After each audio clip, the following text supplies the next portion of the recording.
Ya Rabbal Alamin. Bismillahirrahmanirrahim. Alhamdulillahi Rabbil Alamin.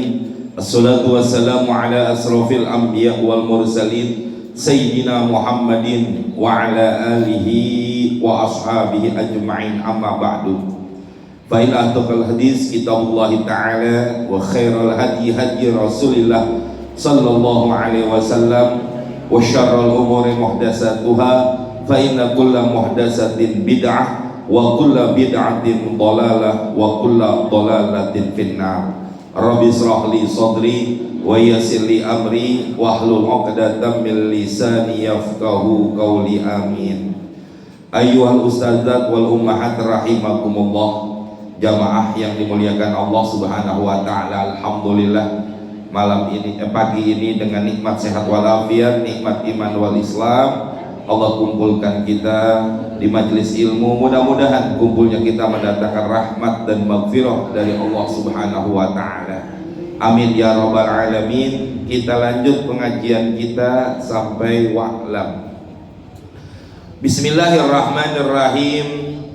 Wa'lam anna salata qad yuhsabu ba'duha wa yuktabu ba'duha duna ba'din kama dallatil akhbaru alaihi wa in kana al-faqihu yaqulu inna salata fi sihhati la tatajazza'u ila akhir. Wa'lam, ketahuilah anna sholata, sesungguhnya sholat, qad yuhsabu ba'duha, kadang-kadang dihitung sebagian, wa yuktabu ba'duha, dan dicatat atau ditulis sebagiannya, duna ba'din, tidak sebagian yang lainnya. Jadi separuh dihisab oleh Allah, artinya diberikan pahala, yang sebagian lagi enggak. Kama dallatil akhbaru alaihi, sebagaimana telah ditunjukkan di dalam akhbar, hadis-hadis Nabi, alaihi, tentang pencatatan sebagian daripada sholat dan sebagian lagi tidak. Wa in kana al-faqihu yaqulu, sekalipun ada ulama-ulama fuqaha, ulama-ulama fikih, yaqulu, mereka berkata, inna sholata, sesungguhnya sholat, fi sihhati, yang sah, sholat yang sah secara fikih, ya, bukan sah secara karena yang pernah kita bahas, yang namanya sholat bukan hanya memenuhi syarat dan rukunnya secara fikih, tapi juga secara zohirnya kayak begitu, tapi secara batinnya ini yang dibahas oleh ahli tasawuf, ya.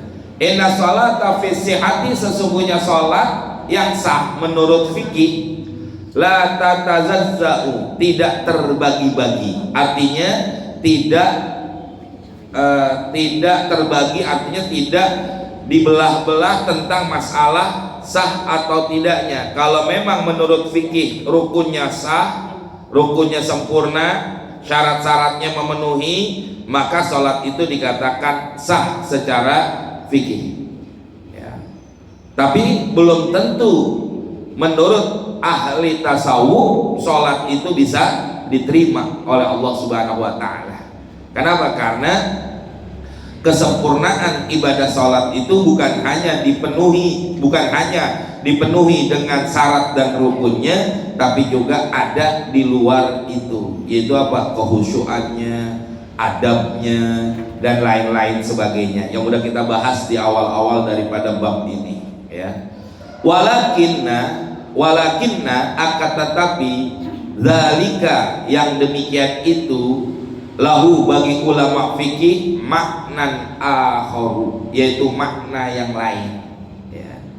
Jadi bagi ulama yang mengatakan kenapa sebagian dicatat sebagian enggak, karena bagi mereka ada sesuatu makna yang tersirat, dan inilah yang paling susah, ya. Kalau kita menghukumkan secara zohir mudah dan gampang, Tapi kalau menghukumkan segala sesuatu dari di luar itu, yaitu secara batiniah, inilah yang rada berat. Maka dikatakan maknan akhor, yaitu makna yang lain, zakarnahu, yang telah kami sebutkan makna-makna yang lain tersebut, yaitu secara batiniahnya, secara sirriyahnya, secara yang tidak terlihat oleh kasat mata. Dan ini yang menentukan daripada diterima atau tidaknya daripada sholat kita. Wahadal makna, inilah makna dalat alaihil ahadisu, yang telah menunjukkan perkara ini oleh beberapa hadis. Jadi waroda, terdapat jabru nuqsanil faraidi bin nawafili fil khobari. Jadi waroda, telah terdapat jabru nuqsanil faraid, menutup kekurangan-kekurangan daripada sholat-sholat fardu, bin nawafili, dengan sholat-sholat sunnah, fil khobari, yang dijelaskan di dalam hadis-hadis Nabi. Jadi yang dikatakan hadis Nabi bahwa sholat sunnah bisa menutupi kekurangan sholat-sholat fardu bukan secara fikihnya, bukan secara syarat dan rukunnya. Kalau syarat dan rukun tidak dipenuhi di dalam pelaksanaan ibadah sholat, maka sholatnya ditolak oleh Allah Subhanahu wa Ta'ala. Orang sholat nggak pakai wudhu, ya udah nggak diterima, kan begitu. Tapi makna yang dikatakan bahwa sholat sunnah bisa menutupi kekurangan daripada sholat fardu, yang mananya? Yang disebut dengan makna akhor, makna yang lain, makna siriyah, makna secara batiniah, kehusuannya kurang, adabnya kurang, dan lain-lain sebagainya yang dianggap kurang secara batiniah, itulah yang ditutupi oleh sholat sunnah. Demikian maksudnya, Nah, kalau orang sholat rukunya nggak benar, sholatnya kagak sah secara zohir, secara fikih, maka sholatnya ditolak oleh Allah Subhanahu wa Ta'ala. Kenapa? Karena tidak memenuhi secara rukun ataupun syarat sholat.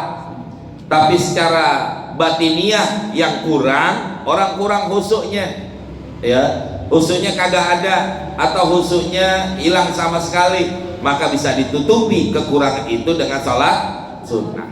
Begitu kurang lebih, Dan ini yang dimaksud dengan hadis Nabi yang menutupi kekurangan sholat fardu dengan sholat sunnah. Qala Isa alaihi salam, Nabi Isa alaihi salam berkata, yaqulullahu ta'ala, Allah berfirman, bil faraidi naja minni abdi wa bin nawafili taqarraba ilayya abdi. Ini makna yang dikatakan apa fungsinya sholat fardu dan apa fungsinya sholat sunnah. Kata Allah, bil faraidi, dengan melaksanakan sholat-sholat fardu, naja minni abdi, selamat dari aku, hambaku. Selamat dari apa? Dari azabnya Allah, karena dia telah melaksanakan atau menyelesaikan tugas kewajibannya seorang hamba dengan melaksanakan sholat fardu. Selamat itu hamba dari aku, dari azabnya. Wa bin nawafili, dan dengan melaksanakan sholat-sholat sunnah, taqarraba ilayya abdi, maka mendekatkan kepada aku seorang hamba. Jadi orang yang melaksanakan sholat sunnah bisa lebih dekat dirinya kepada Allah Subhanahu wa Ta'ala, bukan dengan sholat fardu. Karena sholat fardu semuanya orang pada ngerjain, mau kagak mau, pasti melaksanakan sholat fardunya. Tapi sholat sunnah yang ngerjain siapa aja orang yang mau, karena pelaksanaannya dianggap sunnah. Itulah yang bisa mendekatkan dirinya kepada Allah Subhanahu wa Ta'ala. Wa qala an-nabiy sallallahu alaihi wasallam, qala Allah Ta'ala, Allah berfirman, la yanju minni abdi, tidaklah selamat dari aku, kata Allah, abdi, hamba-hambaku, illa, kecuali biadai, dengan cara melaksanakan, iftaradtu alaihi, apa yang telah saya pardukan, alaihi, kepadanya. Jadi kalau fardu itu yang bisa menyelamatkan manusia dari azabnya Allah Subhanahu wa taala, itu fardu, ya. Tapi kalau sunnah bisa menaikkan derajatnya seorang hamba kepada Allah Subhanahu wa taala. Bedanya di situ. Maka kalau orang yang sudah berani meninggalkan yang fardu, berarti dia udah berani menantang daripada azabnya Allah. Maka dikatakan orang yang zalim kepada Allah, orang yang meninggalkan segala sesuatu yang wajib yang dipardukan oleh Allah Subhanahu wa taala. Itulah orang yang dikatakan zalim atas diri mereka sendiri. Ya, kenapa? Karena orang tersebut sudah berani meninggalkan apa yang dipardukan oleh Allah Subhanahu wa taala. Warwiyah, diriwayatkan anan nabiyya, bahwasanya Nabi sallallahu alaihi wasallam shalla salatan, di mana Nabi melaksanakan satu salat. Pataroka min qiraatihi ayatan maka Nabi meninggalkan min qiraatihi, daripada bacaannya, ayatan, satu ayat. Ya. Palamma intafala, maka tatkala beliau selesai sholat, ya, nafala itu berhenti, ya, yang enak artinya selesai sholat. Palamma intafala, maka tatkala selesai sholat, qala, maka sahabat berkata, Nabi berkata, maza qara'tu, apa yang saya baca? Fasakatal qaum, jamaah pada diem semuanya, ya. Mau jawab nggak enak, nggak jawab juga serba salah. Ini adab, ya, adabnya seorang sahabat, adabnya seorang murid kepada gurunya. Fasakatal qaum, jamaah pada diam semua. Fasa'ala Ubay ibni Ka'ab, ya, fasa'ala Ubayya jadi maf'ulnya, tetap Nabi yang bertanya. Fasa'ala, maka Nabi bertanya, Ubayya kepada Ubay ibna Ka'ab, ya. Kalau fasa'ala Ubay aja dibacanya jadi fa'il dari sa'ala, tapi yang nanya ini Nabi nanya kepada Ubay ibni Ka'ab. Maka Nabi bertanya kepada Ubayya ibna, makanya baca ibna, Ubayya ibna Ka'bin.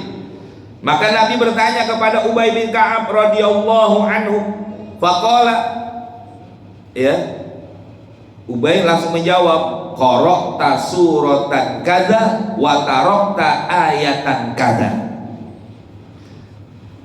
Kalau ditanya semuanya nggak berani ada yang ingin menjawab, tapi tatkala Nabi bertanya salah satu daripada sahabatnya, baru beliau menjawab, qara'ta surata kadza, engkau membaca surat ini, wa tarakta ayatan kadza, dan engkau meninggalkan satu ayat dari surat ini, ya.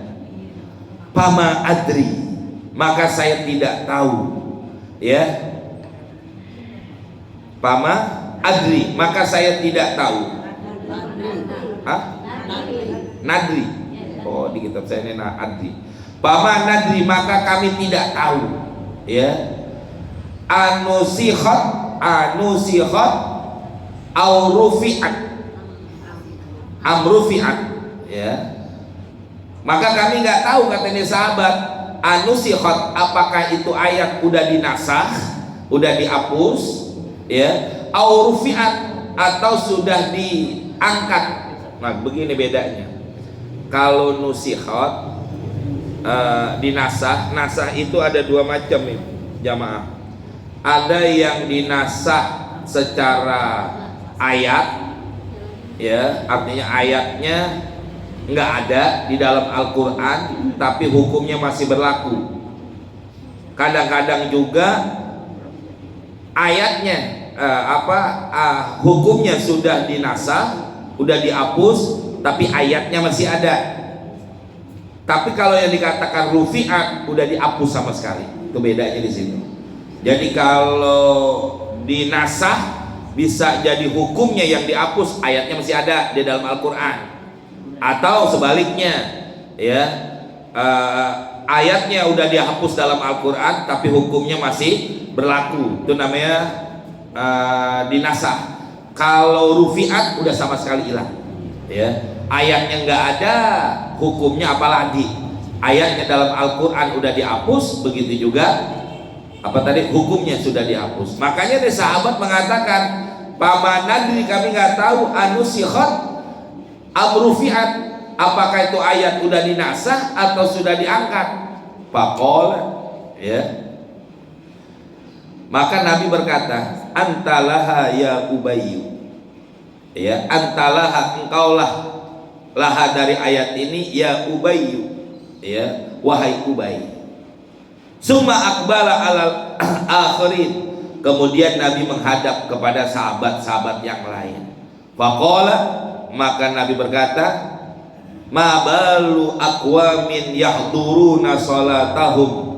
Nah, di sini baru tahu nih, Nabi bisa menilai sholatnya seorang sahabat dari sekian banyak sahabat-sahabat yang sholat bersama dengan Nabi. Tatkala Nabi bertanya, ya, apa yang saya baca di dalam surah, dalam sholat, sahabat nggak ada yang menjawab, tapi Ubaylah yang hanya menjawab. Nah, di sini baru setelah Nabi bertanya kepada Ubay bin Ka'ab, jawabannya kayak begitu, baru Nabi mengatakan, antalaha ya Ubay, buat engkau laha dari sholatmu ya Ubay, ya, antalaha, buat engkau laha dari sholatmu ya Ubay. Jadi artinya Ubaylah yang mendapatkan pahala dari ibadah sholatnya. Nggak lama kemudian summa akbalal alal akhirin, kemudian Nabi menghadap kepada sahabat-sahabat yang lain sampai Nabi mengatakan, faqala ma balu aqwamin yahduruna salatahum wa yatimmuna sufufahum wa nabiyuhum baina aidihim. Ya Allah, ini sindiran kalau bahasa kitanya nih, Bu. Ma balu aqwamin, tidaklah peduli pada sahabat, pada kaum orang-orang yang sholat, mereka pada nggak peduli. Yahduruna sholatahum, mereka hadir sholat. Wayatimmuna sufufahum, mereka sempurnakan sop-sop barisan mereka. Wa nabiyuhum baina aidihim, dan nabi mereka ada di hadapan mereka. Tapi la yadruna ma yatslu alaihim min kitabi rabbihim, kan sindiran namanya, Bu. Ya, la yadruna, mereka nggak ada yang tahu, ma yatslu alaihim, apa yang dibacakan atas mereka, min kitabi rabbihim, dari kitabnya Allah Subhanahu wa taala. Ya, artinya bahwa apa yang dibaca oleh nabinya mereka kagak tahu. Ya, apa yang dibaca di hadapan mereka sahabat oleh nabinya, tapi mereka nggak sadar. Mungkin kenapa? Karena kagak khusyuk, nggak diperhatikan apa yang dibaca oleh nabi mereka. Masya Allah, ini kan sindiran namanya, sesuatu yang seakan-akan nabinya aja yang bacain ayat Allah, mereka masih kagak khusyuk di dalam ibadah sholatnya. Masya Allah, sindiran namanya nih kan. Ala, ketahuilah, inna bani Israel, sesungguhnya bani Israel, kaza fa'alu, demikianlah yang mereka kerjakan. Jadi Bani Israel mengerjakan cara sholatnya seperti itu. Fa'auhallahu ta'ala ila nabiyihim, maka Allah memberikan wahyu ila nabiyihim, kepada nabi mereka, an kulli qaumik, ya, untuk katakan kepada kaummu, tahduruni, ya, abdanakum wa tu'tuni alsinatakum wa tagibuna anni biqulubikum batilun ma tadhhabuna. Ya Allah, apa kata Allah yang Allah sampaikan melalui nabinya untuk disampaikan kepada kaumnya? Tahduruni, mereka hadir kepada aku, kata Allah. Ini sindiran juga nih, Bu, ya. Tahduruni, mereka hadir kepada aku, abdanakum, badan-badannya, badan-badan kamu pada hadir di dalam sholat, wa tu'tuni, ya, kamu berikan kepada aku, ya. Ini domirnya semuanya hum nih, ya, antum, bukan hum, ya. Tahduruni antum, tu'tuni antum juga, ya. Jadi mereka, kamu, ya, kamu memberikan, wa tu'tuni, kamu memberikan kepada aku, alsinatakum, lisan kamu, bacaannya membaca daripada ayat-ayat suci Al-Quran, tapi wa tagibuna anni biqulubikum, kamu semua gaib, nggak ada, anni dari saya, biqulubikum dengan hati-hati.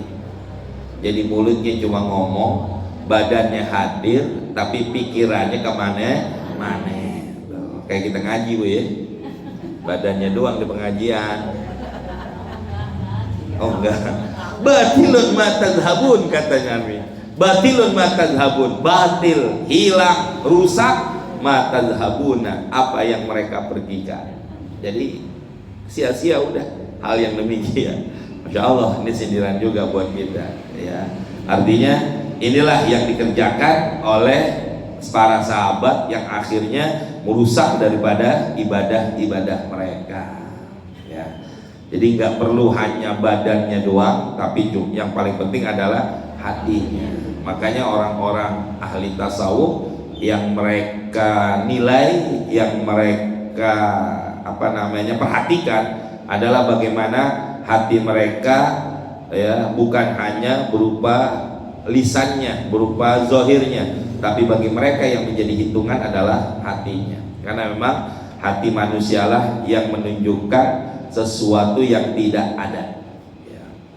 Sekarang kita Monas nggak kelihatan, Bu, tapi kalau melihat secara batin, secara hati, ya Monas kelihatan, ada, ya, walaupun kita jauh jaraknya, tapi kelihatan, betul.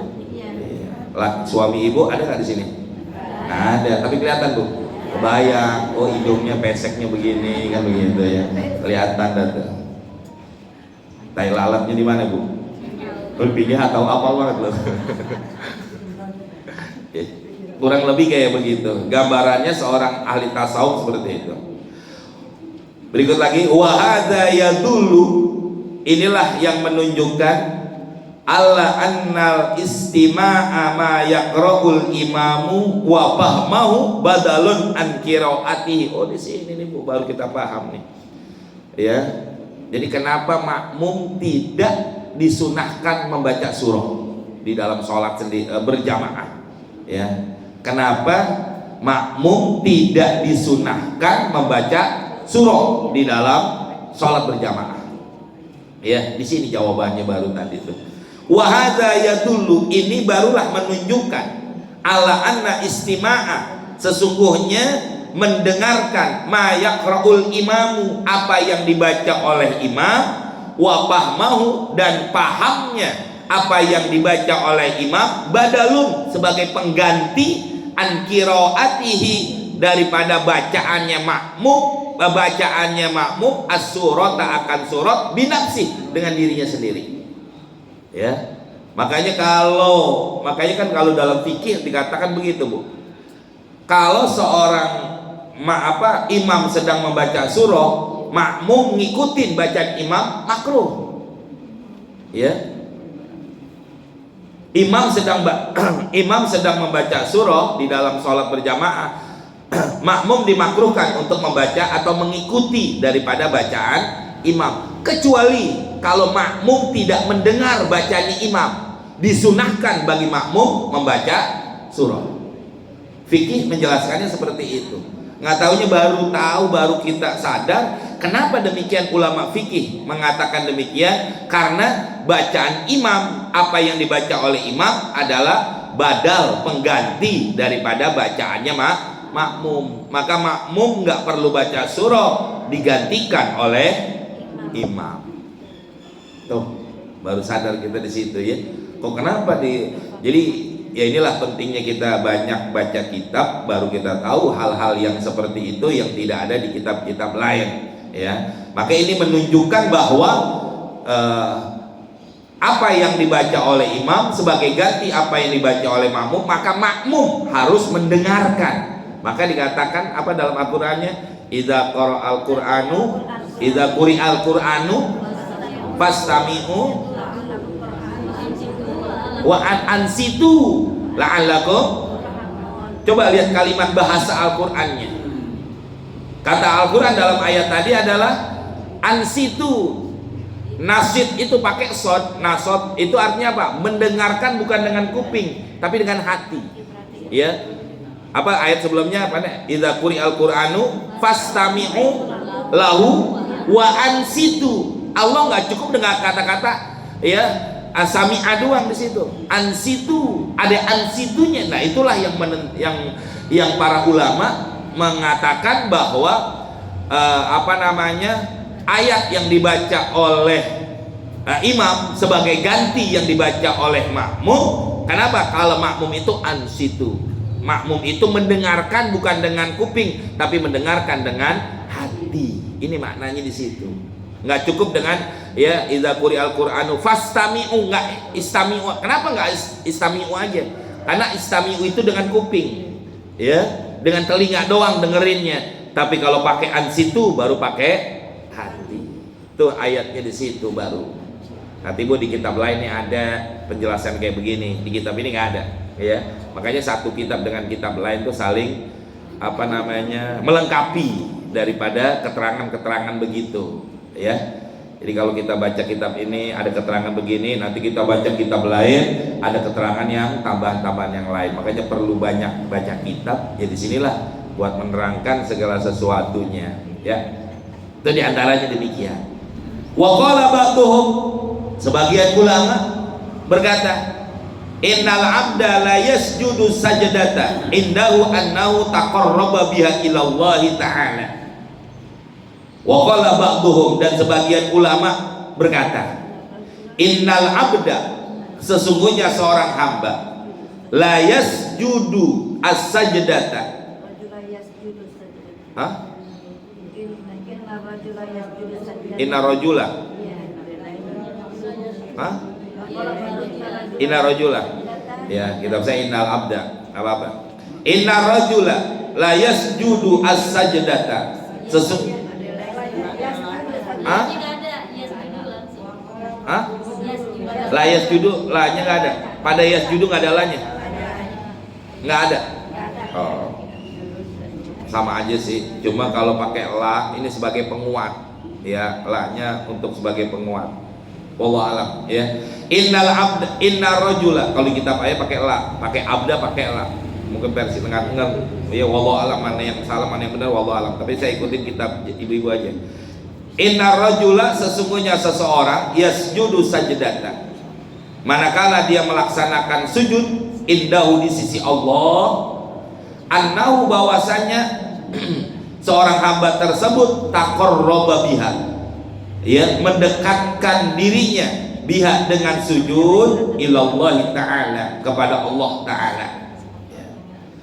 Walau qasamat dzunubuh, kalau seandainya terbagi-bagi itu dosanya seorang hamba fi sajdatihi, di dalam sujudnya, ala ahli madinatihi, kepada penduduk kota Madinah, satu kota, lahalaku, pasti mereka bakal binasa, saking banyak dosanya itu seorang yang sholat. Tatkala dia sujud, kalau dibagikan dosanya, semua penduduk kota bakal binasa. Kila, para sahabat bertanya, wa kaifa dzalik, kenapa bisa demikian? Kok kalau dibagikan dosa-dosanya tuh orang bakal, satu kota itu bakal binasa? Qala, dijawab, yakunu sajidan indallahi wa qalbuhu mudhi, ya, musghin ila hawa, ya Allah, ya. Yakunu sajidan, di mana ada seorang hamba manakala dia sujud, indallah, di sisi Allah, wa qalbuhu, dan hal keadaan hatinya, musghin, ya, mendengarkan ila hawa, kepada hawa nafsunya, wa musyahidun li batilin, dan menyaksikan perkara yang batil, Faqadis qadis tawalla alaihi, sungguh telah menguasai hawa nafsunya alaihi kepada dirinya seorang hamba. Ini penyebabnya. Kenapa orang yang sholat itu bisa binasa? Kenapa orang yang sujud dikatakan sujud itu adalah sesuatu yang bisa mendekatkan dirinya seorang hamba kepada Allah, tapi kok bisa menjadikan dosanya itu terkumpul di dalam sujud tersebut? Ini sebabnya, karena mereka sujud di hadapan Allah, tapi hatinya tetap mendengarkan kepada hawa nafsunya, menyaksikan kepada sesuatu yang batil, dan sungguh hawa nafsunya itu telah menguasai dirinya orang tersebut. Ini yang menyebabkan sholatnya tidak memberikan apa-apa pengaruh di dalam dirinya seorang hamba. Kenapa? Wa qalbuhu ghafilun, hatinya dalam keadaan lalai, hatinya lupa, hatinya nggak tahu apa yang mereka sedang kerjakan. Masya Allah. Fahadihi sifatul khashi'ina, inilah sifat-sifat orang-orang yang khusyuk di dalam melaksanakan sholatnya seperti itu. Ya. Padahal hadil ahbar wal hikayatu, maka menunjukkan hadis-hadis ini, wal hikayatu, dan hikayat-hikayat, ma'ama sabaqo, atas apa yang telah lewat, ala annal asla fi sholati, sesungguhnya asal, pokok, inti di dalam sholat al khusyu'u. Jadi khobarnya anna tuh, jadi khobarnya anna, maka intinya jadi padahal hadil ahbaru wal hikayatu ma'ama sabaqo, maka menunjukkan hadis-hadis ini, hikayat-hikayat ini, ma'ama sabaqo, atas apa yang telah lewat dijelaskan di atas, atas apa yang telah lewat. Sebenarnya jadi nanti jumlahnya mubtada khobar itu jadi maf'ul daripada dalla. Padalat hadil akhbar itu jadi fa'ilnya. Jumlah dari annal asla fi sholatil al khusyu' wa hudurul qalbi itu jadi maf'ul daripada dalla. Tapi intinya, nanti kalau dalam alfiyah ada istilah begini, jamaah. Apa istilahnya? Kalau kalimat jumlahnya fi'il, fa'il, maf'ul, itu kalimatnya biasa. Artinya kalau diartikan saya memakan nasi, biasa aja udah.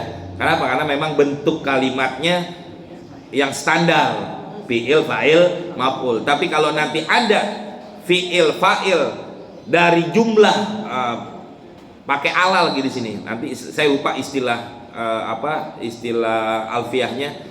Saya lupa, udah lama Bu, 20 tahun lebih saya udah nggak baca kitab nahu.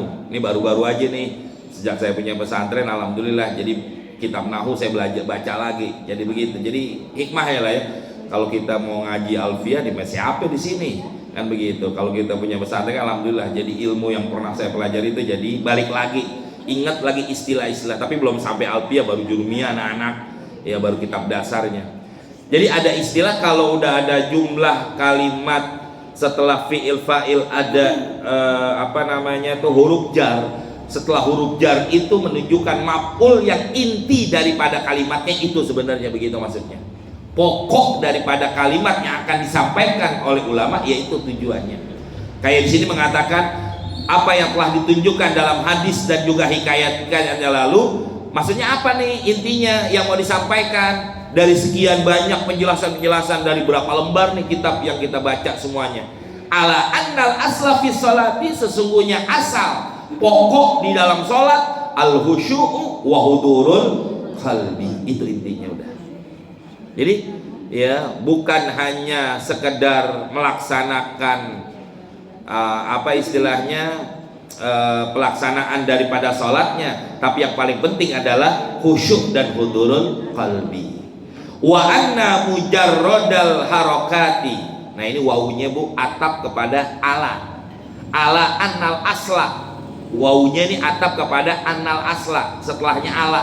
masih jadi inti daripada kalimat ini. Wa anna mujarrodal harokati ma'al ghaflati qalilun jadwa fil ma'adi. Ya. Wa anna mujarrodal harokat, dan sesungguhnya hanya gerakan-gerakan doang. Mujarrod itu kosong, tapi di sini mananya saja aja yang enak. Wa anna mujarrodal harokat, sesungguhnya gerakan-gerakan doang, bahasa kita begitu. Ruku, sujud, i'tidal, dia diri dan lain sebagainya, itu namanya mujarrodal harokat. Wa anna mujarrodal harokat, sesungguhnya gerakan-gerakan doang, ma'al ghaflati, dibarengi dengan lalai, hatinya dalam keadaan tidak khusyuk, tidak hudurul qalbi, qalilul jadwa, sedikit manfaatnya. Jadwa itu gunanya, manfaatnya. Fil ma'ad, nanti di akhirat. Ya, di akhirat dikit banget. Ya, enggak, bahkan mungkin sampai hampir tidak ada gunanya. Kalau bilang enggak ada gunanya, enggak, pasti ada. Karena segala sesuatu apa yang dilakukan oleh manusia di dunia ini pasti dihisab oleh Allah, pasti dihitung oleh Allah Subhanahu wa taala. Tapi kalau dengan ma'al ghaflah, segala sesuatu kalau dilakukan ma'al ghaflah, bersama dengan kelalaian, qalilul jadwa, ya, sedikit kemanfaatannya fil ma'ad, di akhirat. Ya, kalau di dunia kan kita bisa menilai orang itu baik atau enggak ya secara zahir. Oh, sholat nggak dia? Sholat, min ali khair, gitu aja udah. Walaupun kita nggak tahu ya apa istilahnya, sholatnya bener apa enggak, diterima apa enggak, khusyuk apa enggak, kita nggak tahu. Tapi kita cuma ngelihat secara zahirnya. Kalau dia meninggal, asyhadu anna hadzal mayit min ali khair, kita tanyakan apakah ini orang baik, kita jawab karena dia sholat, ya khair udah. Ya, tapi semuanya itu apa? Wallahu a'lam. Nas'alullaha husna taufik. Kami mohon kepada Allah taufik ya yang paling baik. Wallahu a'lam bishawab. Cukup ya? Bab baru soalnya. Apa sih ini babnya karena fil imamati wal qudwah. Oh, aturan di dalam sholat berjamaah. Ya, ini secara tasawufnya. Kemarin sholatnya. Sekarang kalau kita sholat berjamaah, kalau secara fikihnya letaknya makmum di mana, ya, kondisi apa, kalau makmumnya begini bagaimana, itu secara fikih. Ini kita nggak bahas secara fikih, tapi secara tasawufnya. Nanti bagaimana nih secara tasawuf tentang masalah fil imamati wal qudwati, al babur rabiq, wallahu a'lam bishawab.